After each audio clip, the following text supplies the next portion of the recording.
China Nepal അതിർത്തിയിലുണ്ടായിരിക്കുന്ന ഒരു മഹാദുരന്തമാണ് ഇപ്പോൾ വാർത്തയായിരിക്കുന്നത്. ഒട്ടും പ്രതീക്ഷിക്കാതെ ഹിമപാളികൾ തകർന്നുണ്ടായ മിന്നൽ പ്രളയത്തിൽ 200ഓളം മരണവും 1000ഓളം പേരെ കാണാതായി എന്നതാണ് പുതിയ റിപ്പോർട്ട്.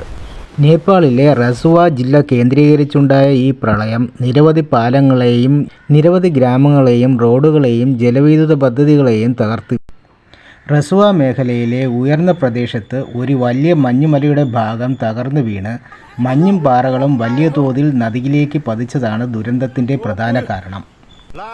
ഇതിനെ തുടർന്ന് ജലപാതകളിൽ പെട്ടെന്ന് വലിയ തോതിൽ വെള്ളവും മണ്ണും പാറകളും നിറഞ്ഞൊഴുകി. കുറഞ്ഞ സമയത്തിനുള്ളിൽ വെള്ളത്തിൻ്റെ അളവ് അതിവേഗം ഉയരുകയും നദികളുടെ കരയിലുള്ള ഗ്രാമങ്ങൾ മുഴുവനും തുടച്ചു നീക്കപ്പെടുകയുമാണ് ഉണ്ടായത്. ദുരന്തത്തിൽ നിരവധി ഇന്ത്യക്കാരെയും കാണാതായി. ഇതിൽ കൈലാസ് മാനസ സരോവർ തീർത്ഥാടകരും ഉൾപ്പെടുന്നു.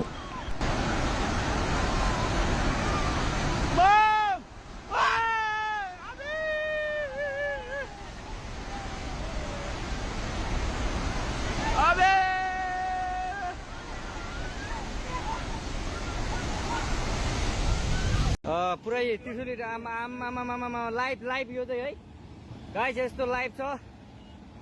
ओहो, पुरा ड्याम फुटेर आयो, पुरा चाइनाको ड्याम फुटेर आएर छ। आमा ल यहाँ हामीले अब ओहो यार, यो पुरा ड्याम फुटेर आएको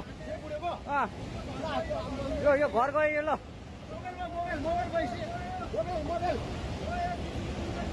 ल त्रिशुली बजारै गयो यार।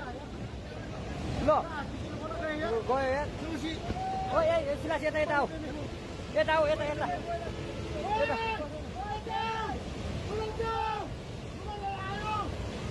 आमा यार, बजारै गयो यार।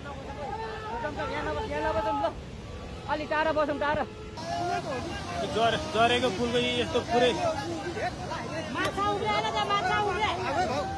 पुरै सिँगै